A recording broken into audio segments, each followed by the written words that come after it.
Maka Nabi SAW menceritakan peristiwa yang dia hadapi tatkala dia berdakwah di Taif, kemudian ditolak dengan cara yang kasar.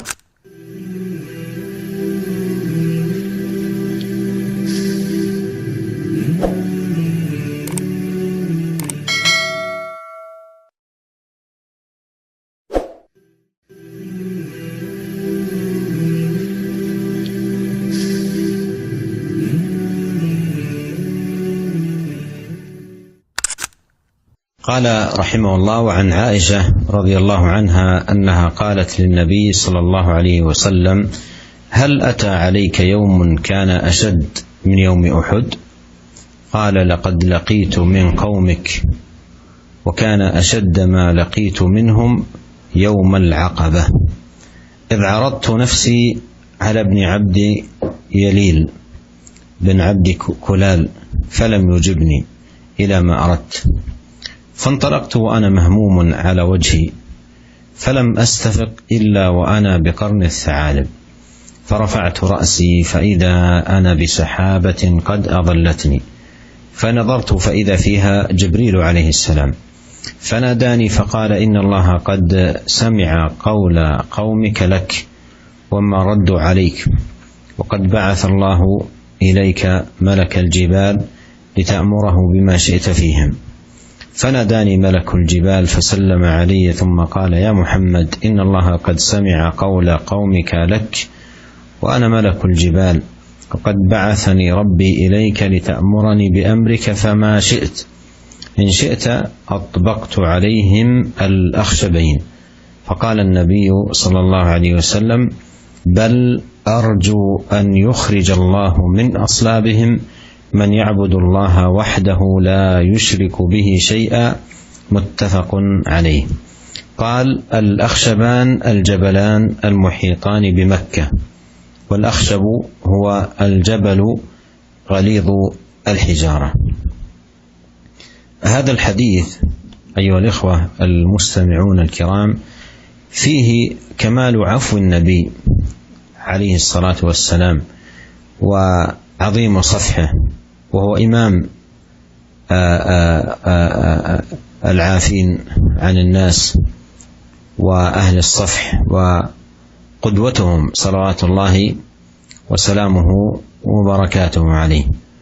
ولما سألته أم المؤمنين عائشة: هل أتى عليه يوم أشد من يوم أحد؟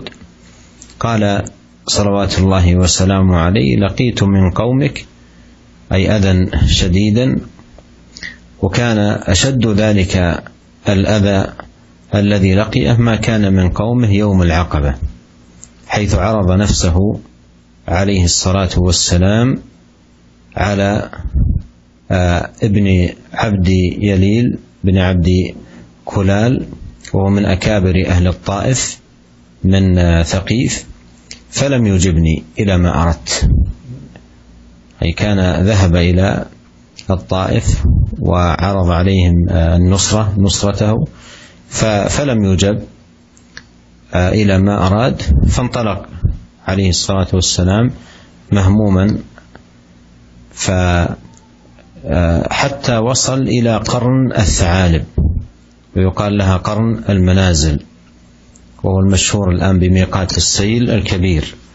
وصل إلى ذلك المكان يمشي مهموما عليه الصلاة والسلام، أوذي من قومه، ثم خرج إلى الطائف فلم يجب عليه الصلاة والسلام، فرفع رأسه وإذا بسحابة قد أظلته، وإذا فيها جبريل عليه السلام، فناداه جبريل: إن الله قد سمع قول قومك لك وما ردوا عليك، وقد بعث الله إليك ملك الجبال لتأمره بما شئت فيهم. فناداني ملك الجبال فسلم علي ثم قال: يا محمد، إن الله قد سمع قول قومك لك وأنا ملك الجبال، وقد بعثني ربي إليك لتأمرني بأمرك فما شئت، إن شئت أطبقت عليهم الأخشبين، أي الجبلين العظيمين المحيطين بمكة، أي فيهلكهم بهذا الإطباق.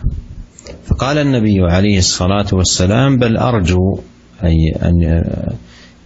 يعني بتركهم وعدم إطباق الأخشبين عليهم أن يخرج الله من أصلابهم من يعبد الله وحده لا يشرك به شيئا.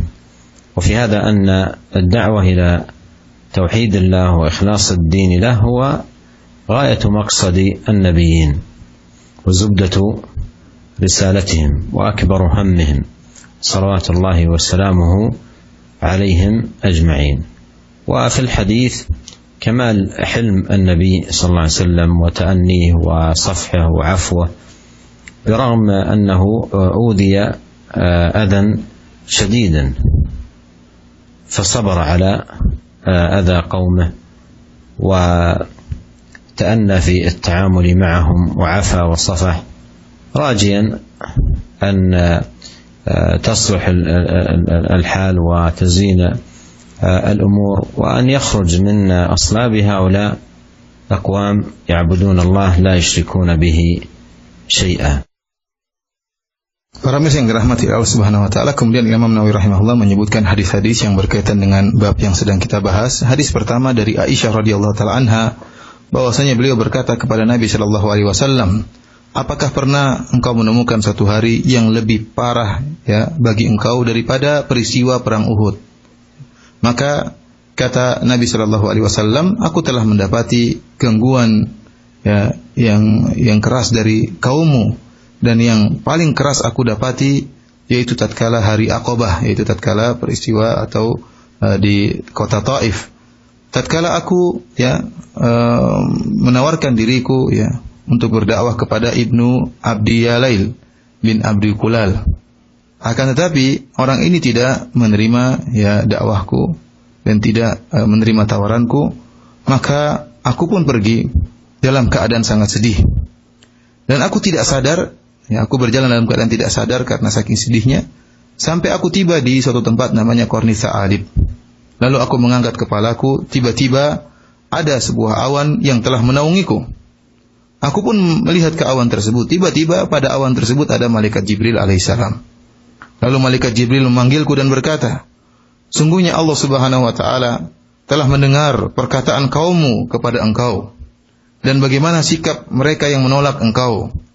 Dan Allah Subhanahu wa taala telah mengutus kepada engkau malaikat gunung untuk engkau memerintahkannya dengan apa yang kau kehendaki untuk membalas kaummu tersebut." Maka malaikat gunung pun menyeruku, memberi salam kepadaku, kemudian dia berkata, "Ya Muhammad, inna Allah qad sami'a qawla qaumika laka." Wahai Muhammad, sungguhnya Allah telah mendengar perkataan kaum engkau kepadamu. Wa ana malakul jibal, dan aku adalah malaikat gunung. Wa qad ba'athani rabbi ilaika lita'murani bi amrika fama syi'ta. Dan Allah telah mengutusku, Rabbku telah mengutusku kepada engkau untuk kau perintahkan aku dengan perintahmu apa yang kau kehendaki. In syi'ta atbaqtu alaihimul akhshabain. Jika kau berkehendak, maka aku akan angkat dua gunung ini dan aku timpakan kepada mereka. Maka Nabi sallallahu alaihi wasallam berkata, "Bal arju an yukhrijallahu min aslabihim man ya'budullaha wahdahu la yusyriku bihi syai'a." Akan tapi aku berharap Allah Subhanahu wa taala mengeluarkan dari tulang sulbi mereka orang yang beribadah kepada Allah saja dan tidak berbuat syirik sama sekali. Al-akhsyaban, kata malaikat tadi, aku akan menimpakan dua akhsyab. Akhsyab yaitu gunung yang terbuat dari batu yang keras, bukan seperti tempat kita gunung pasir, tapi gunung terbuat dari batu yang keras. Dan ada dua gunung besar yang mengelilingi kota Mekah. Itu yang akan diangkat oleh malaikat untuk ditimpakan kepada penduduk kota Taif yang telah berbuat mengganggu Nabi sallallahu alaihi wasallam. Para mirsa yang dirahmati oleh Allah Subhanahu wa taala, dalam hadis ini sangat menunjukkan bagaimana sempurnanya sikap memaafkan Nabi sallallahu alaihi wasallam dan bagaimana besarnya jiwa Nabi sallallahu alaihi wasallam berlapang dada dalam menghadapi kesalahan-kesalahan dan gangguan orang-orang yang telah mengganggunya. Dan Nabi sallallahu alaihi wasallam adalah imamul afin. Dialah imamnya orang-orang yang memaafkan. Dialah imamnya orang-orang yang berlapang dada. Dialah imamnya orang-orang berjiwa besar dalam menghadapi gangguan manusia. Oleh karenanya tatkala Aisyah radhiyallahu taala anha bertanya kepada beliau tentang adakah hari yang paling berat bagi engkau lebih daripada peristiwa perang Uhud? Maka Nabi sallallahu alaihi wasallam menceritakan peristiwa yang dia hadapi tatkala dia berdakwah di Taif, kemudian ditolak dengan cara yang kasar. Tatkala dia menawarkan dakwahnya kepada Ibnu Abdi Yalail ibni ibni Abdi Kulal yang merupakan salah satu pembesar dari kota Taif dari Thaqif. Kemudian dia tidak menjawab Nabi sallallahu alaihi wasallam, bahkan menghinakan Nabi sallallahu alaihi wasallam, bahkan mengusir Nabi sallallahu alaihi wasallam. Yang hal ini menjadikan Nabi sallallahu alaihi wasallam sangat bersedih. Karena saking sedihnya Nabi sallallahu alaihi wasallam tidak sadar tatkala berjalan. Tiba-tiba Nabi sallallahu alaihi wasallam sudah sampai ke suatu tempat namanya Qarnu Tha'alib, ya. Berjalan dan tidak sadar kecuali Nabi sallallahu alaihi wasallam sudah sampai di tempat namanya Qarnu Tha'alib. Qarnu Tha'alib adalah yang dikenal dengan Qarnul Manazil, yang dikenal sekarang dengan Sailul Kabir, tempatnya mikot, orang bermikot jika ingin umrah datang dari Taif atau dari kota-kota di belakang kota Taif, maka mikotnya dari Sailul Kabir. Akan tapi tatkala kemudian Allah mengutus malaikat, ya, kemudian malaikat gunung yang siap membalas mereka penduduk Taif dan siap mengangkat dua gunung yang besar, bukan gunung pasir, bahkan gunung batu yang keras untuk ditimpakan ke penduduk Taif. Namun Nabi sallallahu alaihi wasallam malah memaafkan mereka. Bahkan Nabi sallallahu alaihi wasallam mendoakan mereka, kata Nabi sallallahu alaihi wasallam, "Bal arju an yukhrijallahu min aslabihi man ya'budullaha wahdahu la yusyriku bihi syai'a." Bahkan tapi aku malah berharap agar Allah mengeluarkan dari tulang sulbi mereka orang-orang yang beribadah kepada Allah saja, bertauhid kepada Allah dan tidak berbuat syirik sama sekali kepada Allah Subhanahu wa taala. Yang ini menunjukkan bahwasanya inilah ya yang selalu dipikirkan oleh para anbiya. Ya, bahwasanya tujuan mereka adalah tujuan, ya apa yang selalu mereka pikirkan, apa yang selalu mereka harapkan adalah tegaknya tauhid kepada Allah Subhanahu wa taala. Lihatlah Nabi sallallahu alaihi wasallam malah berdoa agar muncul dari mereka orang-orang yang telah mengganggu beliau, yaitu orang-orang yang beribadah kepada Allah dan tidak berbuat syirik sama sekali. Ini adalah cita-cita para nabi, tegaknya tauhid dan hilangnya kesyirikan dari alam semesta ini. Hadis ini menunjukkan akan sempurnanya sikap maafkan Nabi sallallahu alaihi wasallam, sikap tenangnya Nabi sallallahu alaihi wasallam, tidak tergesa-gesa ingin membalas, tidak. Ya, akan tapi beliau maafkan gangguan yang beliau dapati dan bagaimana indahnya sikap muamalah Nabi sallallahu alaihi wasallam terhadap orang-orang yang menyakiti beliau.